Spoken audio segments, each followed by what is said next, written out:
Paartii badhaadhinaa haa filannu. Paartii badhaadhinaa haa filannu. Eessa jirtu? Eessa jirtu? Badhaadhina filachuun miseensi paartii badhaadhinaa jirtu. Paartii badhaadhinaa filachuun nageenyi waaraa biyya keenya keessatti akka mirkanaa'u tokkummaan biyyaalessummaa akka jabaatu hayyamuudhaaf paartii badhaadhinaa filachuun dimokiraasummaa dhugaa fi dimokiraasummaa dhugaa filachuudhaaf paartii badhaadhinaa filachuun mootummaa cimaa fudhatama qabu dhugoomsuudhaaf paartii badhaadhinaa filachuun guddummaa Itoophiyaanotaa mirkaneessuudhaaf paartii badhaadhinaa filachuun doofummaa fi boodattafummaa hambisuun ammayyummaa Itoophiyaa keessatti akka dagaagu taasisuudha. Kanaaf badhaadhina filadhaa. Badhaadhina filachuun nageenya, misooma, qabeenya, dinagdee filachuu waan ta'eef mallattoon keenya mallattoo nadoo yookaan bissii qamadiiti. Bissii qamadii filachuun badhaadhina filachuu waan ta'eef uummanni aanaa keenyaa hundi gaafa caamsaa 24 hundi keenya ganama barii baanee sa'aatii 12tiin kaanee sagalee keenya paartii badhaadhinaaf akka kenninu kabajaan isin gaafadha. Daandiin keenya daamu galmi immoo badhaadhinaa.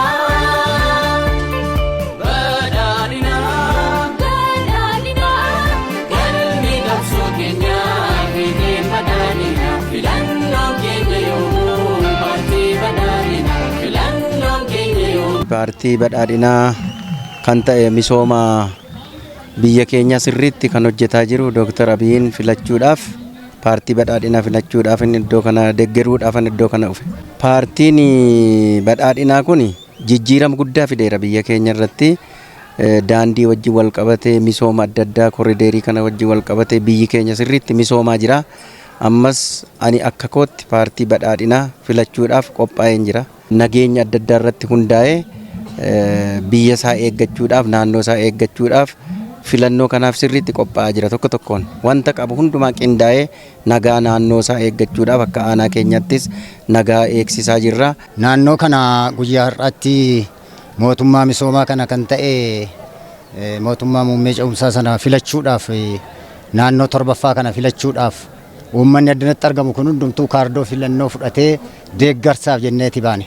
Wanti kana fuuldura kana jirus karoorri gaariin gurra uummataa keessa jira waan ta'eef uummanni karaa barbaade wal deeggaree nageenya eeggatee nageenya dhabamsiisuu kan barbaadu sana orkee nagaasaa itti fufsiisee akka filannoon kun milkaa'u gochuudhaaf qophaa'ee jira.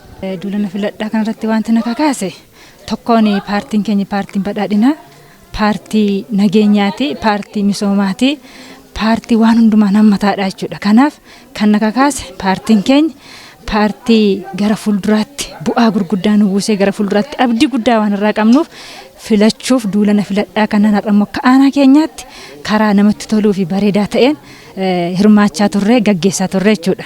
Filannoon kun karaa haqa qabeessa fi karaa gaarii nagaa ta'een akka gaggeeffamuu fi kanaan durallee hawaasa keenya kutaa hawaasaa garaagaraan gama dargaggoonaa ta'u gama dubartootaan gama qonnaan bulaan sosochiin godhamaa ture jechuudha. Daandiin keenya daamu galmi immoo badhaadhinaa.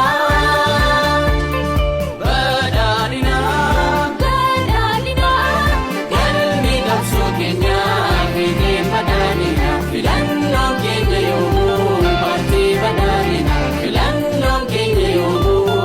Biyya kana keessatti injifannoowwan gurguddoo lakkoofnee fixuu hin dandeenyeef hundi keenya waliin beennu.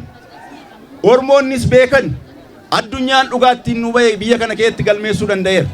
Roga dinagdeetiin seenaa iyyummaa biyyi keenya ittiin beekamtu kadhaa midhaanii jalaa ba'uudhaaf qamadii bonaaf ganna oomishuu paartii murtoo jabaa fudhatee hojii qabatamaan agarsiisee nyaataan of dandeenyee biyya alaatti erguu akka dandeenyu paartii taasise.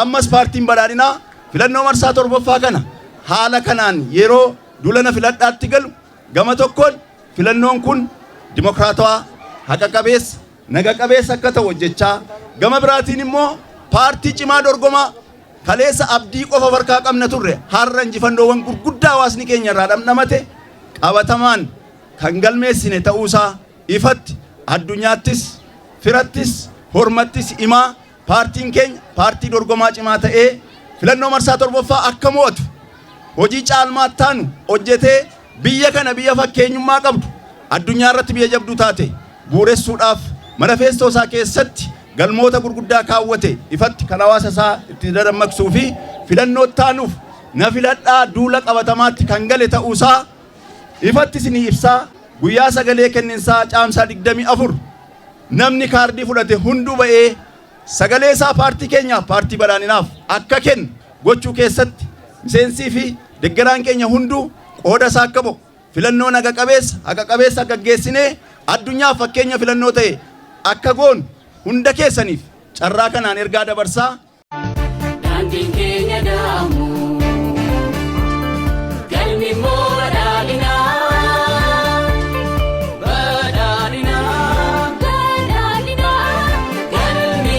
Gaaffiin keenya kan nu deebi'u karaa paartii badhaadhinaatiin karaa hooggansa amma qabnuutiin malee humna bittinnaa humna harcaa humna ofiifuu of baachuu hin dandeenyu kanatu gaaffii uummata keenyaa deebisa miti jechuudha.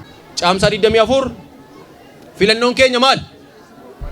Filannoon keenya paartii badhaadhinaa mallattoon keenya bissii qamadii yookiin nadoo qamadii waan ta'eef namni as jiru hundi ollaa keessan amansiistanii maatii keenyaaf jecha ijoollee keenyaaf jecha sirna ofiin itti rakkannee qabsoofnee finne itti fufsiisuuf jecha caamsaa 24 ganamaan kaanee akka har'a hiriira baatanii agarsiistan kanatti guyyaa sanas walitti hidhamtanii ijaaramtanii baatanii paartii keessan paartii badhaadhinaa filattuu yeroo itti aanutti injifannoo guddaadhaan deebinee wal arginaa.